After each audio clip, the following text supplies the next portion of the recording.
Assalamu alaikum, dear students. I am Dr. Mohammad Idris and I am Assistant Professor of Mathematics in University of Education Township, Lahore. Our course is Introduction to Statistics and Probability, and this is lecture number 15. This course is designed for BS Mathematics and BS Chemistry. Our topic is measures of dispersion, and this is part 3 of the lecture. तो last lecture में हमने range को discuss किया था, quartile deviation और mean deviation को discuss किया था। 3 जो है ना वो मेजर्स ऑफ डिस्पर्शन हम पिछले 2 लेक्चर में कर चुके हैं। अब जो एक और बहुत इम्पोर्टेंट मेजर ऑफ डिस्पर्शन है that is known as variance and standard deviation, ये हम आज डिस्कस करेंगे, जो कि थ्रू आउट स्टैटिस्टिकल सब्जेक्ट जो है ना उसमें बहुत ज़्यादा इसकी इम्पोर्टेंस है। यानी जहाँ भी वेरिएबिलिटी या डिस्पर्शन की बात आएगी वहाँ पे हम वेरिएंस और स्टैंडर्ड डेविएशन जो है ना उनको कैलकुलेट करेंगे। The variance of a set of observations is defined as the mean of the squares of the deviations of all the observations from their mean. यानी जितने भी डेविएशंस हैं उनका आपने स्क्वायर करना है, स्क्वायर करके ऐड करना है and divided by total number of observations, तो ये वेरिएंस आ जाएगा। यानी इसमें वेरिएंस जो है ना इसमें हम जो डेविएशंस है उनका स्क्वायर कर रहे हैं। वैसे अगर डेविएशंस को अगर आप ऐड करते हैं तो वो तो सम ऑफ डेविएशन 0 होता है, सम ऑफ ऑल डेविएशन 0 आएगा। यानी मीन में से आप जो भी डेविएशन निकालते हैं उनका सम 0 होता है, क्योंकि कुछ वैल्यूज़ जो है ना वो पॉजिटिव और कुछ वैल्यूज़ नेगेटिव आ जाती हैं, तो उनको आप ऐड करते हैं तो 0 आंसर आ जाता है। तो इस जो नेगेटिव साइन जो आता है, इसको ये जो प्रॉब्लम है इसको ख़त्म करने के लिए हम क्या करते हैं कि वैल्यूज़ का स्क्वायर ले लेते हैं, स्क्वायर करके फिर हम उनको ऐड करते हैं। जैसे मीन डेविएशन में हम जस्ट उन वैल्यूज़ को ऐड कर लेते हैं, पॉजिटिव वैल्यूज़ ले लेते हैं उसमें, लेकिन वेरिएंस में हम उन वैल्यूज़ को स्क्वायर करके ऐड करते हैं और divided by total number of values.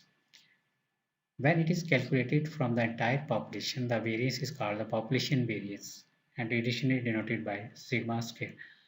तो दो तरह की वेरिएंस है, एक ओरिजिनल डाटा यानी कि पॉपुलेशन है, उसकी variance that is denoted by sigma square, and जो सैंपल वेरिएंस है, सैंपल से जो वेरिएंस आएगी that is denoted by S square. Capital letter S है या स्मॉल लेटर एस से भी डिनोट करते हैं जब सैंपल साइज लार्ज होता है।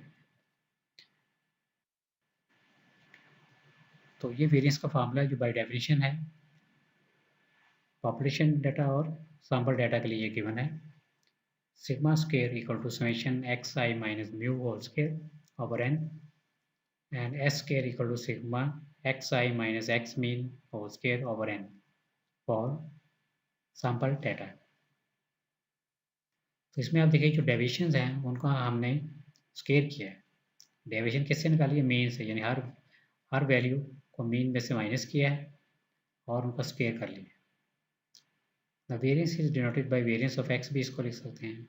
It should be noted that the variance is the square of units. इसमें आप देखें ना वैल्यूज का स्क्वायर आ रहा है, तो इसको फिर स्क्वायर यूनिट से हम शो करेंगे वेरिएंस को, यानी कि मार्क्स जो भी आएंगे हम कहेंगे कि वो जो मार्क्स इतने स्क्वायर मार्क्स हैं, और अगर सेंटीमीटर में लेंस है तो हम कहेंगे तो इसका आंसर आएगा सेंटीमीटर स्क्वायर में, ठीक है। अगर किलोग्राम में तो इसका आंसर आएगा किलोग्राम स्क्वायर में ये आंसर देगा। It should be noted that the variance is the square of units in which the observations are expressed, and the variance is a large number compared to observations themselves. Square में ये quantities आएंगी, आपके unit जो है ना वो square में आप एक्सप्रेस करेंगे। Standard deviation is the positive square root of the variance is called standard deviation. अगर आप वेरिएंस में हम वैल्यूज़ को स्क्वायर कर रहे हैं तो अगर आप अंडर रूट उसका ले लेंगे तो that is known as standard deviation. पीछे हमने मीन डेविएशन किया तो वहाँ पे आप देखिए हमने स्क्वायर नहीं लिया था, डेविएशन का स्क्वायर नहीं लिया, तो वैसे ही हमने ऐड कर लिया था। तो यहाँ पे हमने क्योंकि स्केल लिया है खुद, तो जाहिर है फिर हमें अंडर रूट भी लेना पड़ेगा डेविएशन निकालने के लिए। तो स्केल लेके हम अंडर रूट ले लेंगे, that known as standard deviation. तो दो तरह की स्टैंडर्ड डेविएशन, एक सिग्मा है और एक एस है। सिग्मा फॉर पॉपुलेशन और एस जो है ना वो सैंपल डाटा के लिए। अगर फ्रीक्वेंसी गिवन है तो फ्रीक्वेंसी मल्टीप्लाई हो जाएगी डेविएशन के साथ, वो आ जाएगा आपके पास वेरिएंस। और अगर आप अंडर रूट उसका ले लेंगे तो स्टैंडर्ड डेविएशन आ जाएगी। यानी x1 x2 x के वैल्यूज़ हैं, x1 की फ्रिक्वेंसी f1 है, x के जो है उसकी फ्रिक्वेंसी f k है। Then formula will be summation f I x I minus x mean whole square over n। n यहाँ पे टोटल फ्रिक्वेंसी है, यानी कि f1 plus f2 plus fk। तो स्टैंडर्ड डेविएशन ये भी एब्सोल्यूट मेजर है, ठीक है, यानी इसका जो आंसर आएगा वो उसी unit relative major. Relative measure of standard deviation यानी कि क्या इसका कोफिशिएंट होगा। Relative measure of standard deviation is defined as coefficient of standard deviation is equal to standard deviation divided by mean। Mean से हम इसको कंपेयर करें, जैसे कि मीन डेविएशन में भी हमने ये किया था कि mean deviation divided by mean कर दिया था, या mean deviation divided by median किया था, तो हमारे पास कोफिशिएंट आ गया था मीन डेविएशन का। Similarly coefficient of standard deviation is standard deviation divided by mean.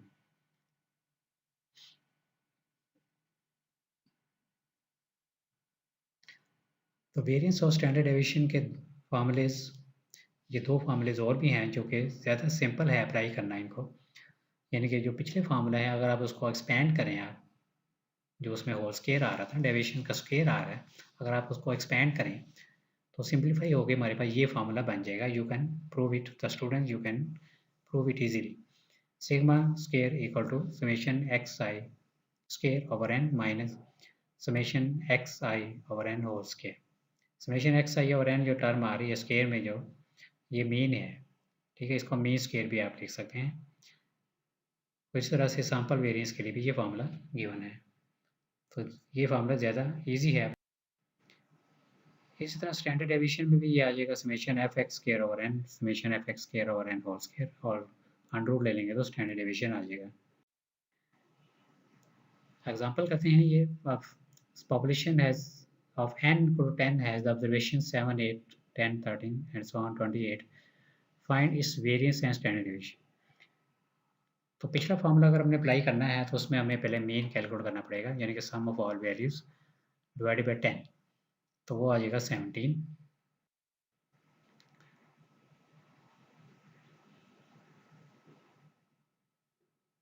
और ये जो वैल्यूज है इसको इस फॉर्म में लिख लिया, डेविएशंस कैलकुलेट किए हैं, डेविएशन फ्रॉम मीन, मीन पहले हमने कैलकुलेट करना है फिर उसको माइनस करेंगे, और जो मीन वैल्यूज उनका स्केल ले लिया है, ठीक है, क्योंकि फार्मूला जो है पहला जो फार्मूला उसमें हमने पढ़ा है उसमें x i minus mu whole square है, और जो दूसरा फार्मूला है उसमें एक्स आई स्केयर आ रहा है, इसलिए ये भी कैलकुलेट कर लिए। दूसरा फार्मूला हम यहाँ पे अप्लाई करेंगे, जो लास्ट कॉलम गिवन है इसमें जो सेकंड फार्मूला है वो अप्लाई करेंगे, यानी कि हर वैल्यू का स्केयर किया गया है, 7 square, 8 square, 10 square, 13 square, 14 square, ये सारी वैल्यूज का स्केयर यहाँ पे किया गया है। अगर फ्रिक्वेंसी गिवन है तो फ्रिक्वेंसी मल्टीप्लाई हो जाएगी डेविएशन के साथ, वो आ जाएगा आपके पास वेरिएंस। और अगर आप अंडर रूट उसका ले लेंगे तो स्टैंडर्ड डेविएशन आ जाएगी।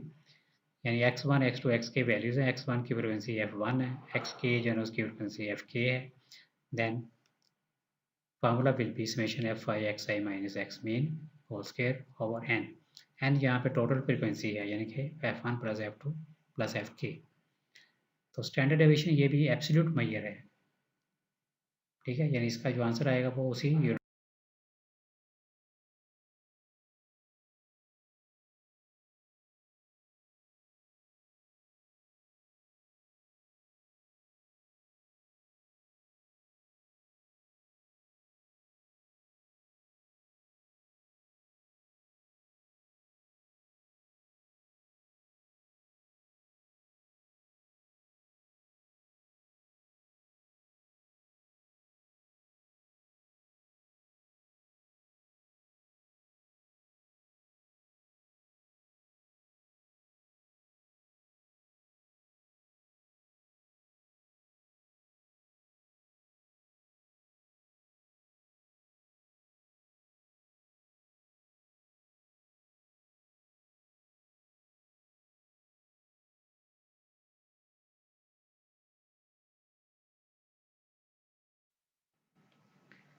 नेक्स्ट एग्जांपल है, इसमें मिड वैल्यूज गिवन है एक्स आई और फिर फ्रिक्वेंसी गिवन है, फ्रिक्वेंसी डिस्ट्रीब्यूशन है ये, ठीक है। पिछले क्वेश्चन में फ्रिक्वेंसी नहीं थी, तो फ्रिक्वेंसी डिस्ट्रीब्यूशन है तो एफ इंटू एक्स आई कर लिया और F I into x I square कर दिया।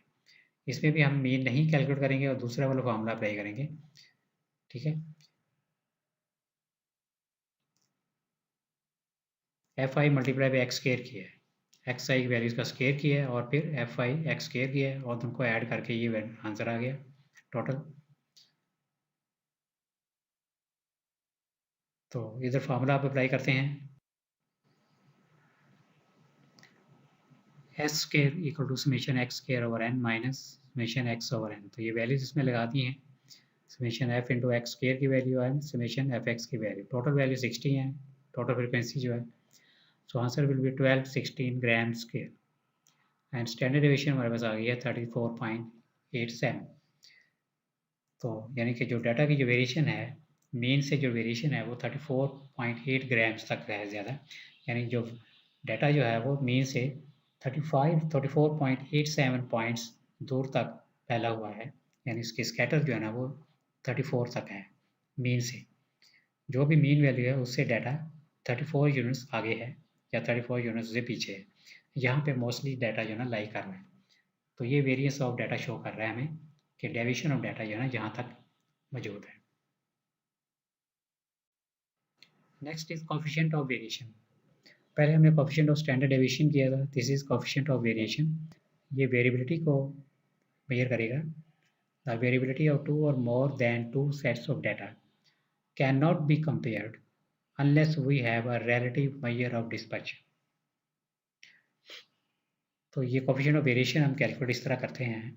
For this purpose Karl Pearson introduced a relative measure of variation known as the coefficient of variation, abbreviated CV, which expressed in the standard deviation as a percentage of the arithmetic mean।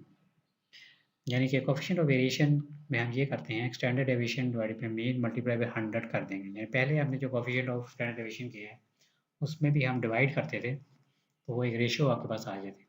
इसमें multiply 100 कर देंगे तो वो एक percentage आपको दे देगा कि data में वेरिएशन जो है ना वो मीन से कितने परसेंट है।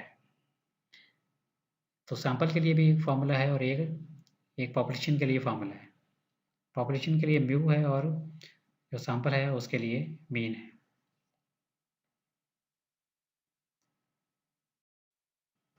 Coefficient of variation, as the coefficient of variation is a pure number आ जाएगा ना, ये आपके पास एक परसेंटेज आ जाएगी, with is a pure number without units. It is therefore used to compare the variation in two or more data sets and are measured in different units. The coefficient of variation is also used to compare the performance of two candidates or two players given their scores in various papers or games। यानी कि एक student है, उसने एक exam दिया फिर एक और एग्ज़ाम दिया है, तो उनकी उसकी परफॉर्मेंस आप दोनों एग्ज़ाम में चेक कर सकते हैं। और एक तरह प्लेयर है, उसकी भी आप डिफरेंट गेम्स में परफॉर्मेंस चेक कर सकते हैं कि कितनी इसकी परफॉर्मेंस जो है वो अच्छी रही है या कि बुरी रही है।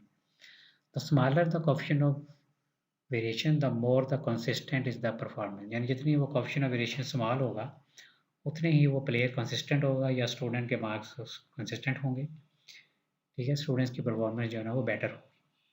अगर कोफिशिएंट ऑफ वेरिएशन ज़्यादा आ रहा है इट मीन्स कि उसकी परफॉर्मेंस अच्छी नहीं है, यानी कि उसकी जो वैल्यूज़ है उसकी जो मार्क्स हैं उसमें डिफरेंस ज़्यादा आ रहा है, ठीक है, कभी कम मार्क्स हैं कभी ज़्यादा मार्क्स हैं, इस तरह से उसके मार्क्स आ रहे हैं, तो वो कंसिस्टेंट नहीं है, ठीक है। तो कंसिस्टेंसी चेक करने के लिए भी हम कोफिशिएंट ऑफ वेरिएशन कैलकुलेट करते हैं। Using the coefficient of variation determine whether or not there is greater variation among the prices of certain similar commodities given and among the life in hours under test।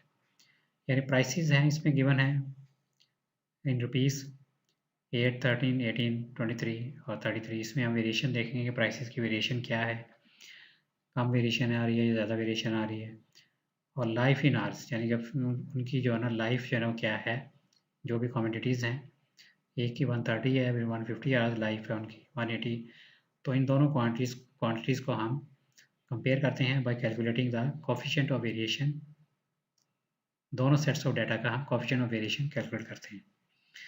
So we have to compute the mean and the standard deviation for each set, that the corresponding coefficient of variation can be obtained. The necessary arithmetic is shown in the next slide. देखें तो ये हमें table जो है इस तरह हमने बना लिया, एक टेबल x का बना लिया, एक y, दो डाटा में गिवन है। तो फर्स्ट वैल्यू जो 8 है तो उसका स्केयर हमने कर लिया क्योंकि हमने वेरिएंस कैलकुलेट करना है, तो उसके लिए हम स्केयर कर लेते हैं वैल्यूज़ का। सेकंड फार्मूला जो हम अप्लाई करेंगे इसमें, और इसी तरह से y वैल्यूज़ हैं इनका भी स्केयर किया है और उनका नीचे जो है ना वो टोटल कर लिया हमने। x का टोटल किया तो 92 आ गया और जो x स्केयर वाली वैल्यूज़ हैं वो 1986 है। y जो वैल्यूज़ है 1055 है and y square total is 2,53,325।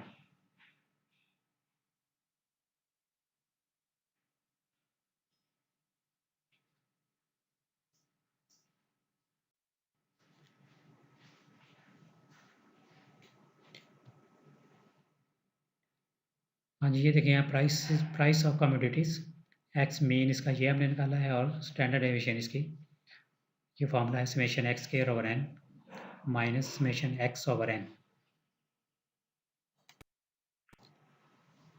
तो जो फर्स्ट जो डाटा है उसमें जो स्टैंडर्ड डेविएशन है वो 7.6 आई है और फिर इसका कोएफिशिएंट कैलकुलेट किया हमने तो वो आ गया है coefficient of variance is 7.66 divided by 18 multiply by 100 तो आंसर इज़ 41.63। तो इसमें आप देखेंगे जो डाटा है इसमें वेरिएशन 41.6 है और ये काफ़ी ज़्यादा ये वेरिएशन है। तो आप कह सकते हैं जो उसके जो प्राइसेस हैं उसमें वेरिएशन ज़्यादा है, यानी डाटा में जो वेरिएशन है वो ज़्यादा है, कभी वैल्यू बहुत कम है कभी बहुत ज़्यादा वैल्यूज़ हैं। उसके बाद यानी जो प्राइसेस में कंसिस्टेंसी नहीं है, जैसे कि हमारी कंट्रीज़ में भी प्राइसेस जो है ना बहुत इंक्रीज़ हो रही हैं, ठीक है। पहले पिछले 2 साल पहले आप देखें तो वैल्यू बहुत कम थी, अब वैल्यूज़ ज़्यादा हो गई हैं। तो हम कह सकते हैं कि इसमें कोएफिशिएंट ऑफ वेरिएशन इसका भी ज़्यादा आएगा। सेकंड जो सेट है उसमें लाइफ इन आवर्स है वो गिवन है हमें, उसकी जो स्टैंडर्ड डेविएशन है 78.38 आ रहा है और जो कोएफिशिएंट ऑफ वेरिएशन है 78.38 divided by 211। 211 is the mean, तो मीन से इसको डिवाइड किया तो आंसर विल बी 37.15। तो इसकी भी आप देखें जो वेरिएशन है 37 आ रही है और जो पहले जो चीज़ है उसकी वेरिएशन 41 आ रही थी, यानी कि ये जो कोएफिशिएंट ऑफ वेरिएशन जो लाइफ इन आवर्स जो है इसका जो कोएफिशिएंट ऑफ वेरिएशन आ रहा है वो उससे कम आ रहा है प्राइसेस है, यानी कि आप कह सकते हैं कि जो आवर्स लाइफ इन आवर्स है जो वो ज़्यादा कंसिस्टेंसी है उसमें और जो प्राइसेस है उसमें कंसिस्टेंसी कम है, ठीक है, क्योंकि उसका जो वेरिएशन कोएफिशिएंट ऑफ वेरिएशन ज़्यादा आ रहा है और जो लाइफ इन आवर्स है जो कि प्रोटेक्ट करने के लिए वो उसका ज़्यादा आ रहा है, ठीक है, उसका कम आ रहा है और प्राइसेस का ज़्यादा आ रहा है। तो आप देखिए हमने 2 डाटा लिए हैं जिनको हमने कंपेयर किया है, एक की जो दोनों की कंसिस्टेंसी जो है ना इजीली आप इसमें चेक कर सकते हैं। जितनी कोएफिशिएंट ऑफ वेरिएशन कम होगा उतना ही वो कंसिस्टेंट होगा और कोएफिशिएंट ऑफ वेरिएशन जितना ज़्यादा होगा तो वो डाटा जो है उसमें कंसिस्टेंसी कम होगी।